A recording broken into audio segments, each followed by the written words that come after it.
Everyone, welcome to Big Data Thoughts. Today we are going to talk about one of the file formats which is very commonly used across the industry and which is recommended for Spark, called Parquet files.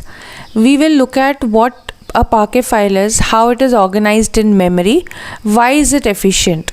And this is important to understand because we would be operating a lot with Parquet files in the big data world. So if we have to do any kind of optimization or we want to understand even how Spark is treating these files, how it is reading it and why it is efficient, it will really help us. So let's get started. So Spark supports many kinds of data source and formats. For example, in structured we can have Parquet, Avro, these kind of file formats. We can also have semi-structured file formats like XML, JSON, and unstructured ones, TXT and CSV.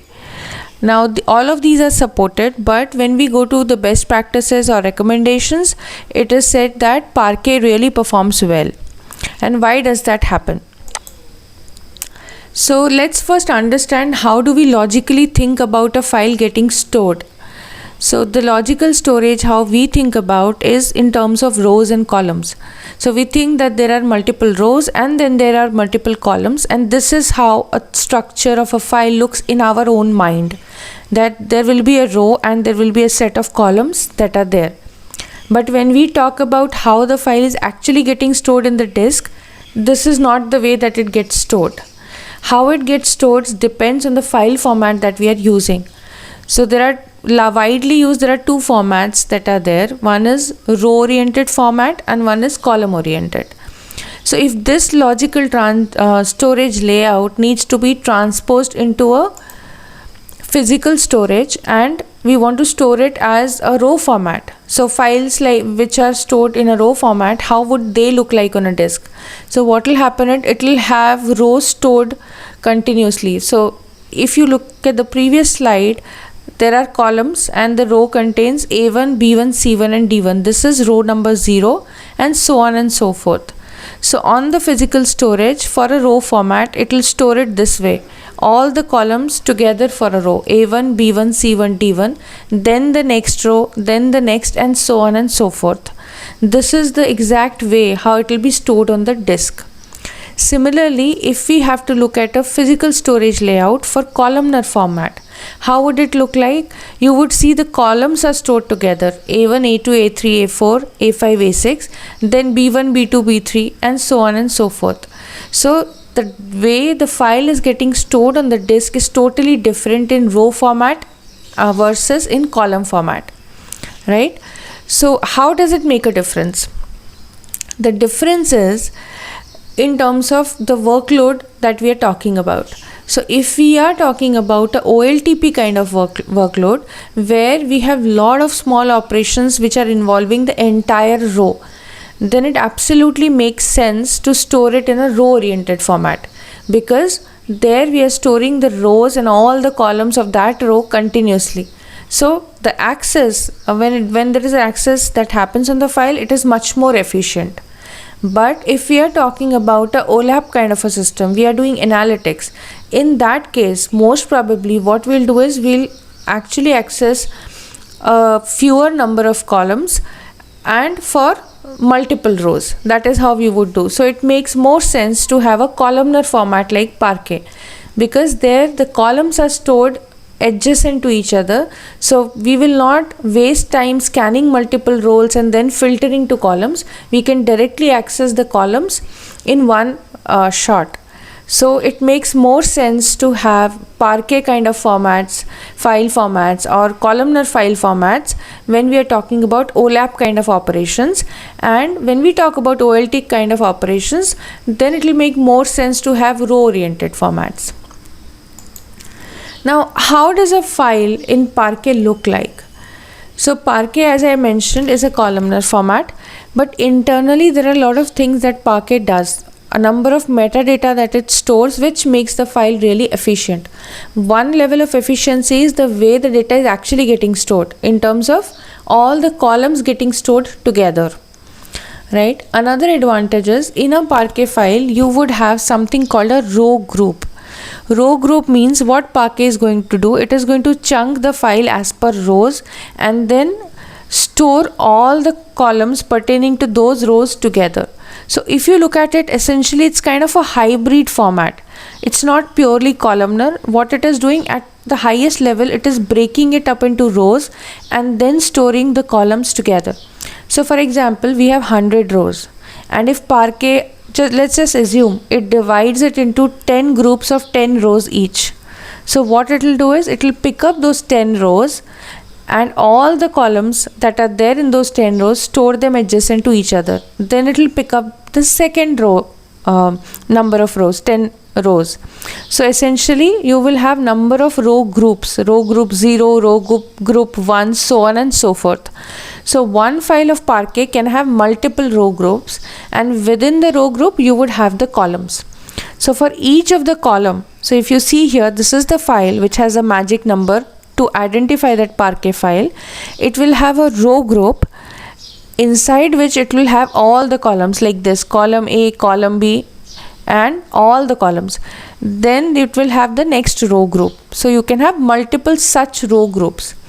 But if you zoom in a bit into the column, what is happening at that level? Within the column we will have pages which will have header, repetition level and values. Now why does Parquet do this? Because it makes it much more efficient. What it does, at the row group level, it will store metadata like min, max, etc. So the moment it encounters the min and max, it really knows what is the range of data that row group contains. And you can skip row groups based on the min and max and your query. So let us look at an example to understand this better. So let's say I have a very simple query called select star, which is select star from table where x is greater than y. X can be any column. Now what we will talk about, predicate pushdown. What is a predicate pushdown? First of all, whenever we have a table and we have written a query where we have certain filters applied, which means we have put some where clause. Now there are two ways to handle this. Either we scan the whole table first, it may have millions of records, and then we apply the filter. The second way is we first apply the filter and then we scan the data. So most efficient would be to first apply the filter because it will reduce the amount of data and then scan it. So that's known as a predicate push down. We are pushing down the filter first, applying it and then scanning the data. So that's a predicate push down. Now while doing a predicate push down, we know that Spark does predicate push down, and I spoke about it in our Spark optimization video as well. But this predicate push down is much more efficient when we talk about Parquet. The reason being, like I said, at each row group level, Parquet stores metadata like min and max. So if we look at this query, select star from table where x is greater than 5, and we look at our Parquet files. Internally, Parquet will have this row group 1, 2 and 3, let's assume, and it will have the min and max. So just by looking at min and max, Parquet knows that this range 0 to 9 may contain the data which is greater than 5. Even this particular row group, which is 3 and 7, may contain the data pertaining to x greater than 5. But the row group where min and max is 1 and 4, definitely the data cannot be there. So it can totally skip this row group. So that makes Parquet very, very efficient, and that's the reason we say that when we use Parquet, it is much more optimized and efficient. So, and this happens for all the queries. Wherever we want to do predicate pushdown, it will just look at the metadata and keep skipping the rows. It doesn't have to scan the whole data. So we anyway get predicate pushdown benefit in Spark, but in addition to that, in Parquet we can do these kind of skipping. Now what are the different advantages of any columnar format? And we will talk about Parquet specifically here. So columnar storage, when we talk about Apache's Parquet, it is lot more efficient than any row based formats like CSV, etc. And the reason is, like I said, it stores a lot of metadata for it to render the file better. Even while querying a columnar storage, we can skip non-relevant data just by looking at the metadata. because our scans are very expensive. If we can minimize the scans, that gives us much more efficiency.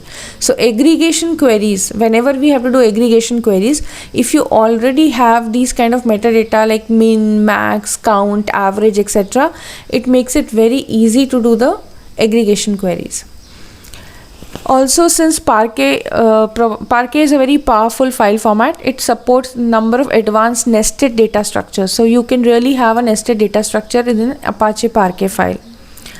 The layout of the files is very optimized for queries which have large volume of data, for the same reason that it stores metadata at each row group level, each column level. So you can actually skip row groups as well as within columns you can filter down. It has flexible options for compression as well as encoding. Typically the best combination is Parquet plus Snappy. And Parquet really works well for interactive queries and serverless. It works very well with interactive and serverless technologies. So if say we are using Google Dataproc or we are using Amazon Athena, they will work very well with Parquet kind of file formats. So that's all for today. I just wanted to give a very quick introduction to why we all the time talk about Parquet, how they are stored internally, and what are the advantages that they offer. Hope this video really helps you. Please do not forget to like and subscribe to the channel for many more interesting videos and concepts to be clarified. Thank you so much.